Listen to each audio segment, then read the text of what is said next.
हाल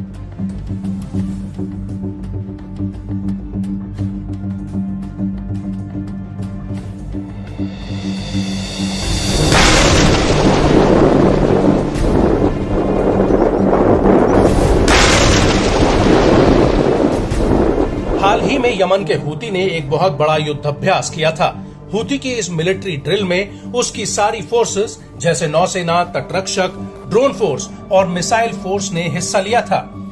इस दौरान हूती ने काल्पनिक रूप से अमेरिका, इजराइल और ब्रिटेन से युद्ध की स्थिति में कैसे जवाबी हमला किया जाए इसका युद्धाभ्यास किया था। लेकिन हैरान करने वाली बात यह है कि इस युद्धाभ्यास में हूती ने अपने कई ऐसे हथियारों की नुमाइश की थी जिसका इस्तेमाल उसने अभी तक नहीं किया।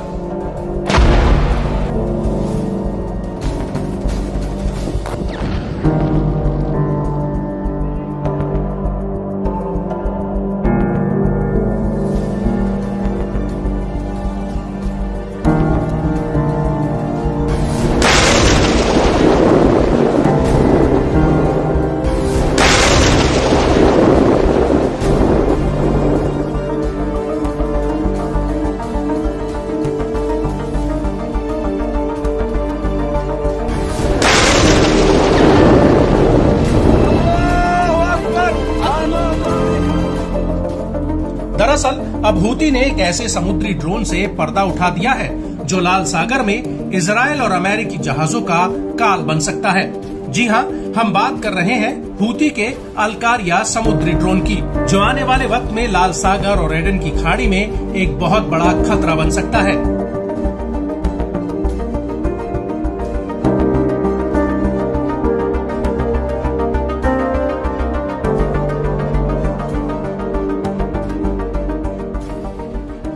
हूती का कहना है कि उसे आने वाले वक्त में समुद्री फ्रंट पर एक बड़ा खतरा हो सकता है, जिससे निपटने के लिए ये ड्रोन उसकी मदद करेगा।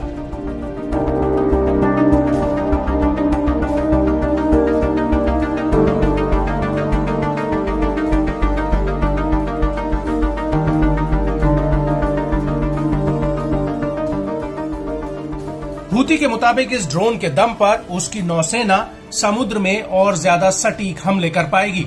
लेकिन बड़ी बात यह है कि हूती ने इस ड्रोन के जरिए अपने दुश्मनों को एक बड़ा संदेश दिया है। वो ये कि अगर भविष्य में उसके खिलाफ कोई आक्रामकता की गई तो वो उसका जवाब देने में हिचकिचाएगा नहीं।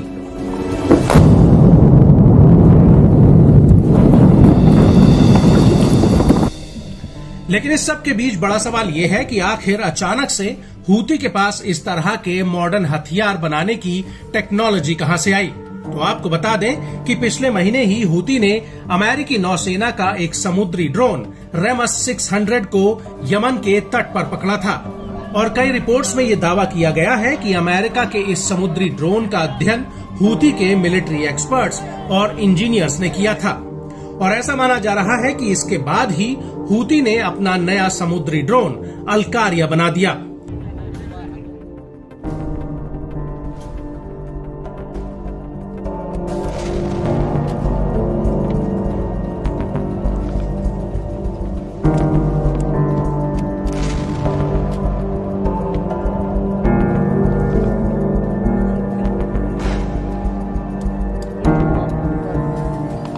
ऐसे में कुछ जानकार ये कह रहे हैं कि हूती का नया ड्रोन अमेरिकी ड्रोन की क्लोन कॉपी है।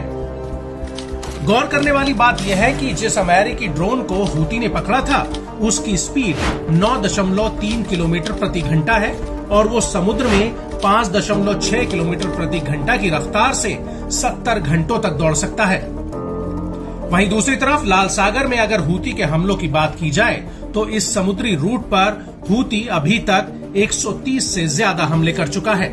हूती के ज्यादातर हमले मालवाहक जहाजों, इजराइल और अमेरिका के युद्धपोतों और माल ढुलाई करने वाले जहाजों पर हुए हैं। बड़ी बात यह है कि हूती के इन हमलों से दुनिया का शिपिंग ट्रेड पूरी तरह से गड़बड़ा गया है और लाल सागर और भूमध्य सागर को जोड़ने वाली स्वेज नहर से गाजा युद्ध से पहले दुनिया का करीब 10 से 15% ग्लोबल ट्रेड होता था। लेकिन हूती के हमलों की वजह से ये व्यापार चौपट हो गया है और अब शिपिंग कंपनियां हूती के हमले से बचने के लिए दक्षिण अफ्रीका वाले cape of good hope route का इस्तेमाल कर रही हैं, जो न सिर्फ बेहद ही लंबा है बल्कि इस रूट से माल ढुलाई में 2 गुना खर्चा भी आता है।